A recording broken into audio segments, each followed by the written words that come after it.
Okay, so today's appreciation watch, there's a lot to cover here.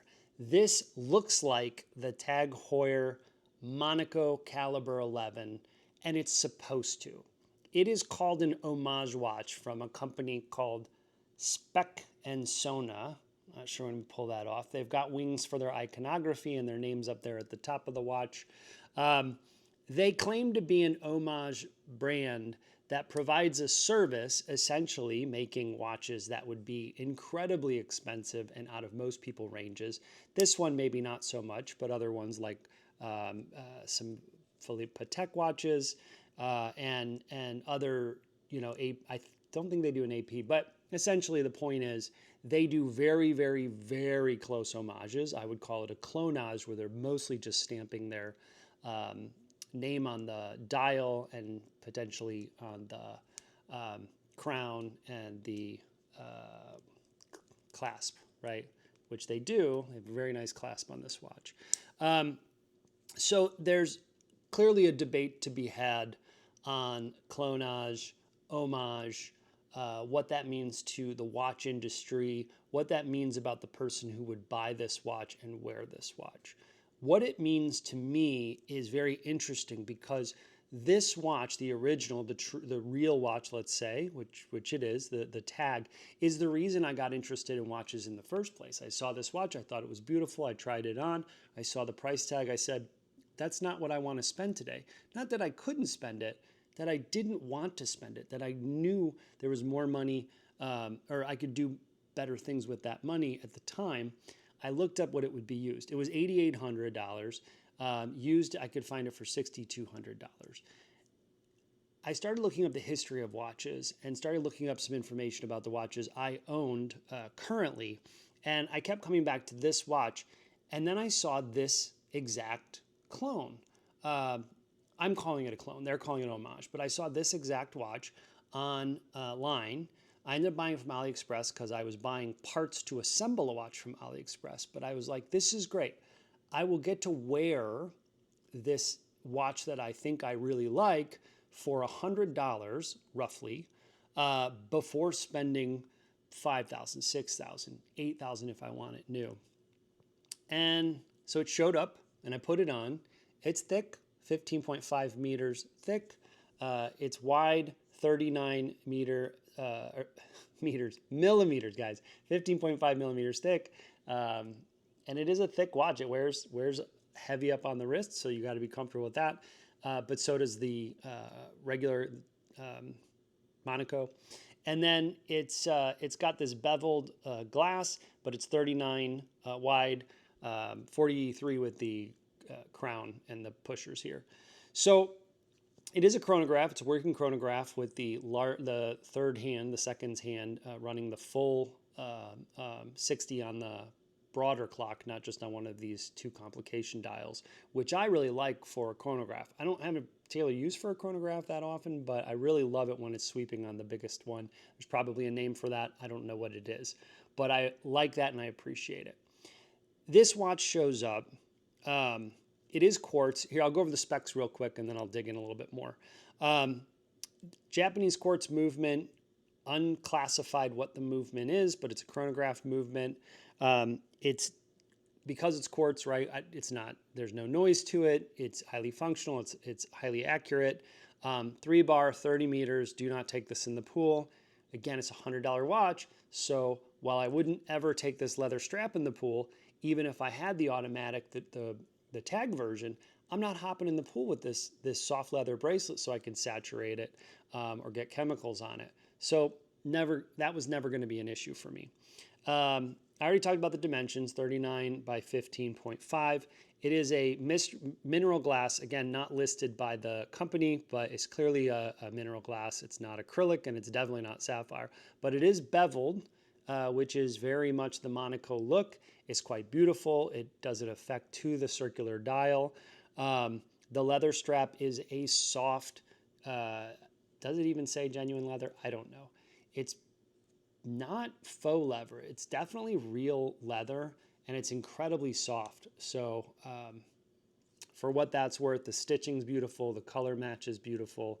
And then it's got this really nice, I believe it's called an alligator clasp, but yeah, this really nice clasp on it with the Specht Sohne wings, as well as on the crown, if that'll focus. The weight's heavy. It is heavy, 124 grams on this bracelet. So it's a very heavy watch. You'd have to be comfortable with that if you liked it. But if you're considering buying the tag and you don't want to throw up the money right away, or if you do want to do what I do, which is buy this to see if you would like it, if you would wear it on a regular basis, this is an incredible value for that purpose. Now, here's the problem that I want to dig in a little bit on. I bought this genuinely with the expectation that this was going to tell me whether I liked the reel, and then I would start deciding when I wanted to buy that or put it on a list for my wife to buy me as a gift for a special occasion. And then I got it, then I wore it, and I'm now down to this conversation with myself about, if I have this, I like this, why would I spend $5,000 to $8,000 or more to get this in the real version to put next to this in my watch box, or in my case, a drawer? I've got watch drawers. And the answer is I can't justify it. I might someday, I keep saying I might, but I can't come up with a good reason. And so I bought a few other watches. Forgive me if I'm repeating myself, but I've since purchased a number of watches, and I think I'm going to do a video where I show each of those and talk about the why I bought them, because what did they represent that I thought I might want to buy.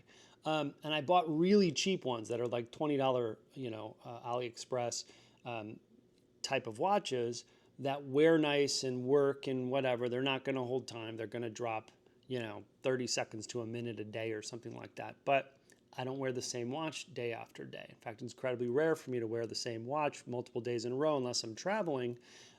So I don't really care if it drops, because I'm going to end up winding it again if it's an automatic. And if it's not an automatic, it's not dropping any time of any real concern, right? So anyway, back to this. This is the linchpin of that psychological struggle of why spend more. Now, I do find it interesting that the Specht Sohne positioning on their page, again, they are probably just a Japanese or Chinese watchmaker that's claiming to have some origin with glasuta and has no ties whatsoever, and they're just copying designs, because this is a very, very, very, very close, almost dead nuts on copy. And that's true of all of their watches. But their claim is, you should buy this instead of a clone. You should buy this instead of a fake. I don't know. What do you think? I'm not trying to solicit followers or subscribers or whatever, but if you're watching this and you've made it this far, if you've made it 8 minutes into this video, I would love to see your personal opinion on this. It won't change mine, because mine changes every 20 minutes.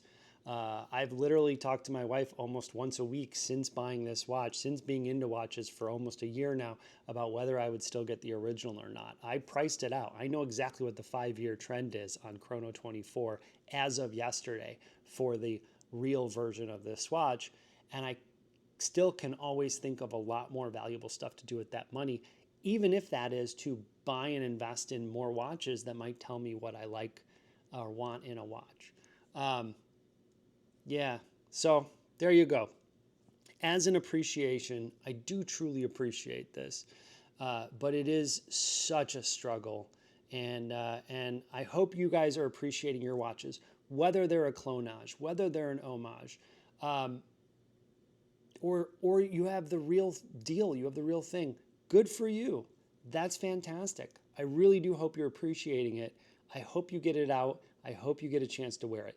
If it's sitting in your watch box, maybe, or if you never wear it because you're afraid to damage it, buy this instead. You can have the picture in your phone of the real thing. I don't know, whatever makes you feel good around the people that you're going to be around. I've worn this probably 30 times since I bought it. Never once had a person ask me what it was. Only one person on one day told me it was a cool looking watch. Didn't ask what it was, didn't care what it was, didn't whatever, just said, oh, it's a really cool looking watch. And that's it. No one knows what this is. Nobody cares. I've never seen a Monaco in the wild, to be honest. I've never seen anybody wearing it, but I'm not around watch people. So, all right, that's enough. Appreciate your watches, and thanks for watching.